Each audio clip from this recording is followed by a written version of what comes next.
Salam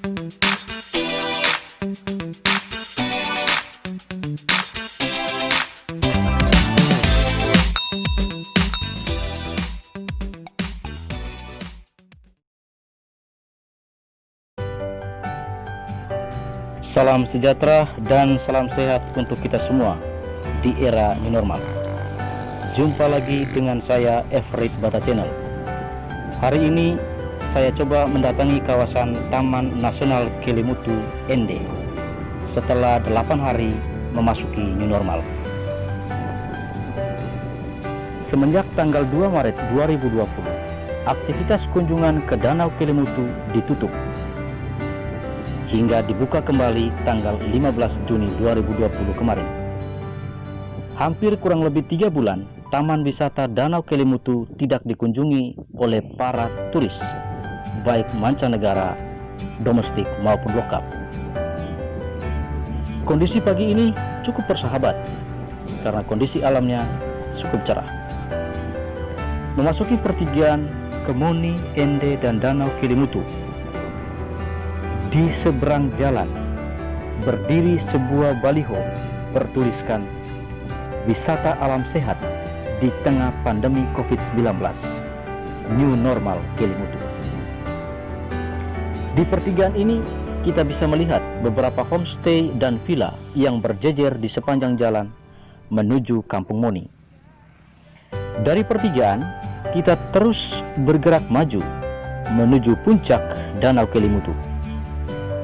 Dalam perjalanan kita menemukan sebuah kantor pos pengamatan gunung api Kelimutu yang berada kurang lebih 2 km dari cabang pertigaan Moni.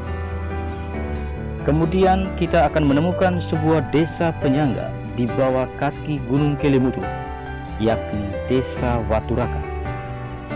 Desa Waturaka juga adalah salah satu desa wisata yang menyiapkan berbagai homestay bagi penikmat wisata yang datang ke Danau Kelimutu.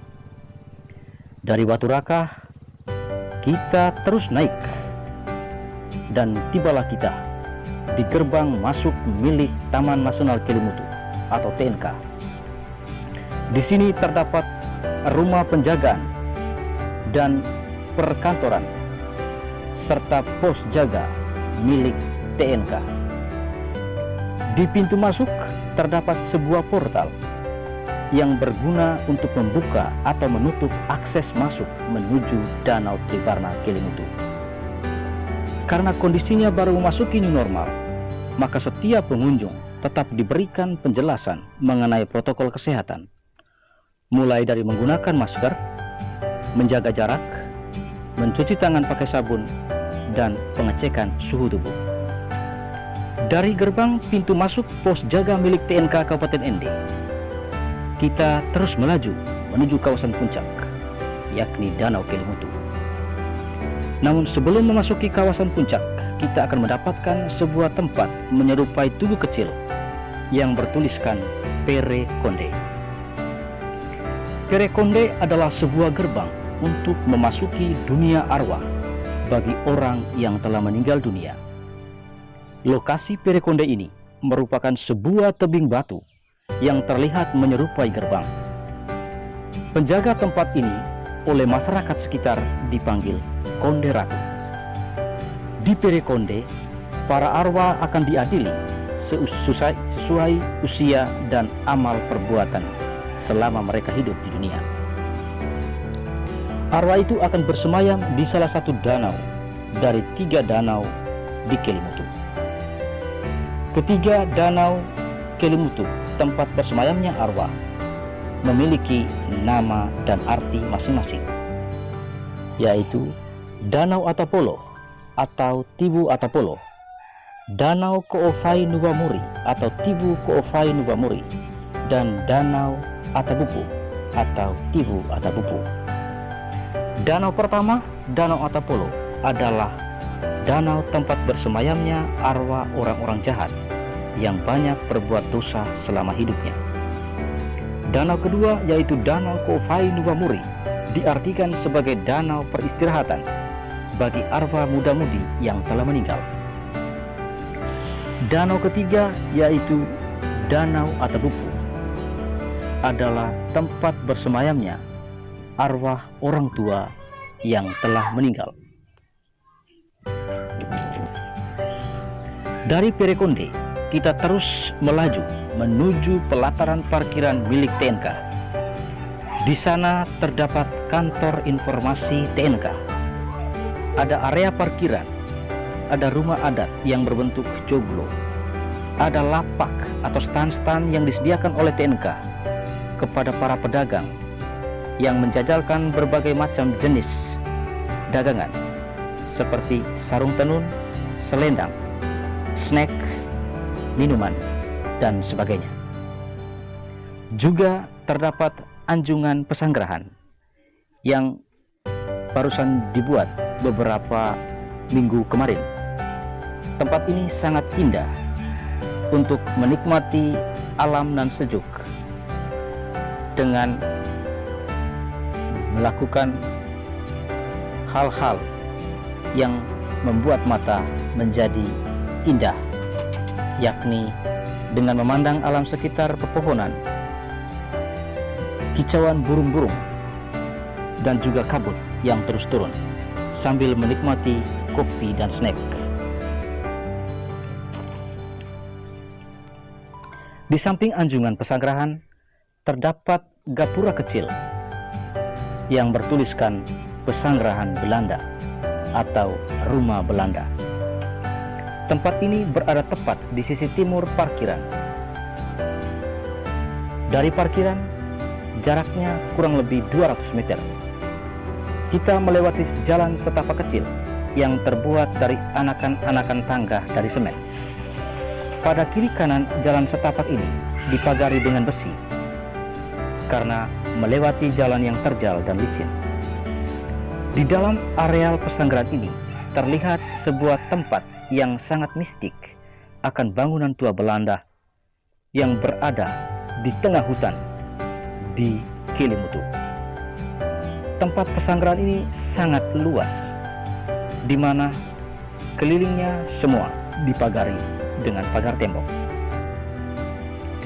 Pesanggerahan Belanda adalah sebuah bangunan yang dibangun pada masa penjajahan Belanda. Bangunan ini merupakan tempat peristirahatan dan persinggahan pegawai pemerintah Hindia Belanda saat berkunjung ke Danau Kelimutu atau transit ketika bepergian dari atau ke kota Ende sebelum ada jaringan jalan raya. Bangunan ini memiliki gaya arsitektur gabungan antara arsitektur Belanda dan arsitektur Leo.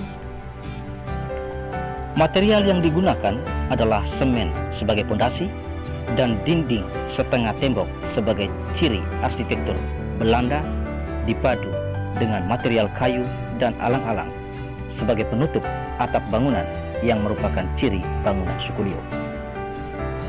Bangunan ini memiliki 2 lantai. Lantai pertama terdapat kamar tidur, ruang perapian, dapur, toilet, dan kamar mandi. Sedangkan lantai kedua merupakan ruang tanpa sekat yang dapat digunakan selain untuk tidur, juga untuk menyimpan bahan-bahan makanan dan barang-barang penting lainnya. Kedua lantai ini dihubungi dengan tangga kayu yang diletakkan di samping perapian.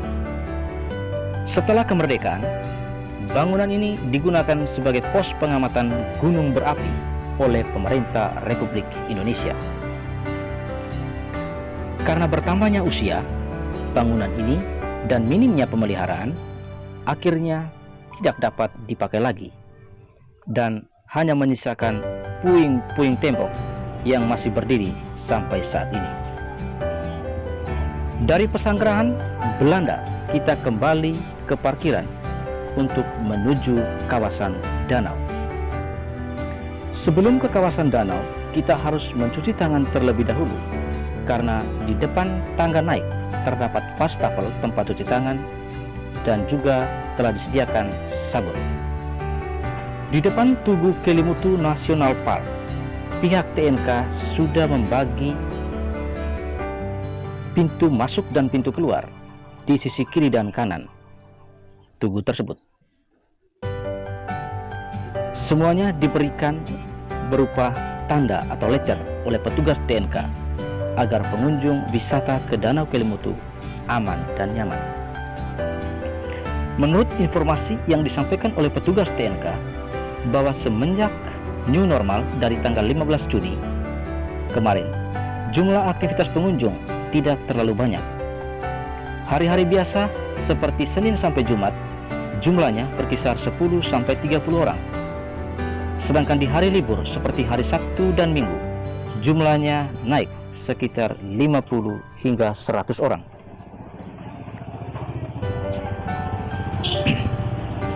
Dan pada saat kita menaiki tangga di parkiran, kita berjalan beberapa meter dan menemukan berbagai jenis tanaman atau koleksi flora di Taman Nasional Kelimutu ini.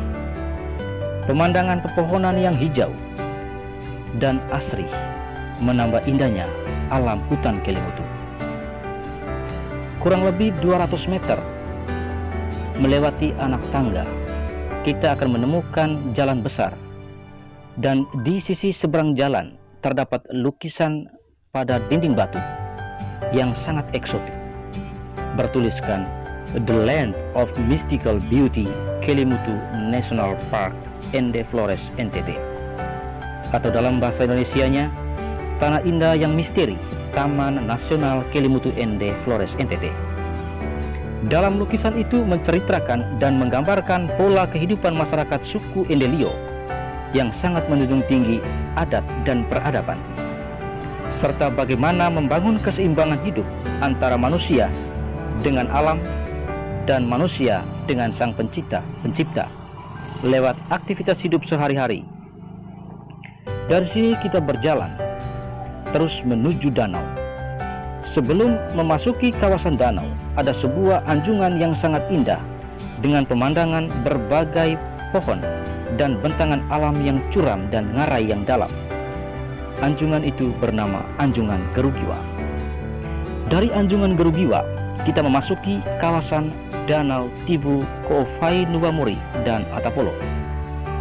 Di sepanjang tangga naik menuju mulut danau, ada sejenis tanaman yang sangat indah. Pohonnya perdu, berdaun kecil, dan kembangnya merah kekuning-kuningan, menambah kesan indahnya alam Kelimutu. Melewati beberapa anak tangga, kita sudah sampai di mulut Danau Atapolo. Di sepanjang tepian mulut danau ini sudah dipasang pagar pengaman bagi pengunjung agar dapat menikmati danau ini dengan nyaman.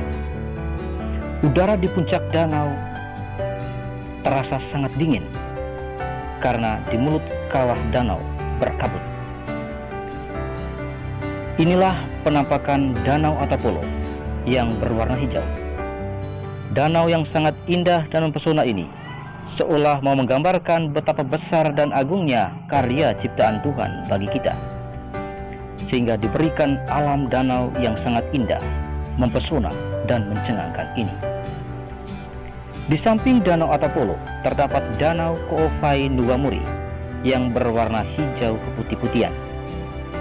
Dari tempat Tibu Koofai Nuwamuri dan Atapolo ini, kita turun berjalan menuju puncak di mana ada tugu yang bisa menyaksikan ketiga danau Triwarna Kelimutu ini dengan jelas dan sangat indah.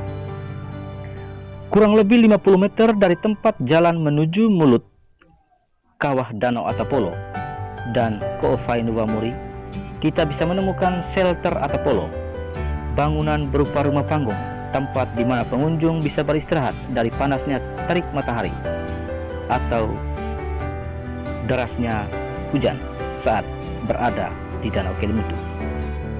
Selain itu, bisa digunakan untuk menikmati kawah dan juga pemandangan di sekitar Danau Kelimutu. Dari shelter Atapolo ini, kita terus berjalan menuju puncak Tugu. Sebelum masuki puncak Tugu, terdapat sebuah tempat di mana di tempat itu bertuliskan Patika Dua Baku Atamata, yaitu tempat di mana para tetua adat yang ada di wilayah penyangga Danau Kelimutu akan memberikan sesajian kepada leluhur, yang mana ritual adatnya dilakukan setahun sekali. Inilah penampakan Danau Koofai Nuwamuri saat kita memasuki tangga naik menuju puncak Tunggu Kelimutu. Pada anakan tangga ini, semuanya dipasang pagar pembatas kiri dan kanan karena jalannya sangat tanjak dan terjal. Sesampainya kita di puncak Tugu, kita dapat melihat keberadaan Tibu atau Bupuh atau danau atau bupuh yang berwarna hijau lumut. Keadaan airnya semacam semakin surut. Hal ini mungkin terjadi karena perubahan alam. Di puncak Tugu ini ditemukan beberapa orang pengunjung yang sudah datang lebih awal mau menikmati keindahan Danau Kelimutu. Pada dinding Tugu Kelimutu terdapat aksesoris gambar yang sangat artistik, yakni gambar Danau Kelimutu dan berbagai flora dan fauna yang hidup di kawasan Kelimutu ini. Saat saya naik di puncak Tugu, kondisi alam sangat bersahabat. Matahari kembali muncul menyinari alam Danau Kelimutu sehingga terlihat cerah, indah, dan mempesona. Tuhan memang sang pelukis yang agung karena melukiskan alam ciptaan ini dengan penuh kebesaran dan keajaiban. Ada sesuatu yang langka, yakni saat berada di puncak Tugu Kelimutu, saya sempat mengabadikan gambar sang mentari saat bersinar, dan ternyata indahnya luar biasa. Inilah kondisi Danau Kelimutu setelah 8 hari memasuki new normal. Semoga pengunjung tetap memperhatikan protokol kesehatan dan tetap menjaga kebersihan dan keindahan Danau Kelimutu.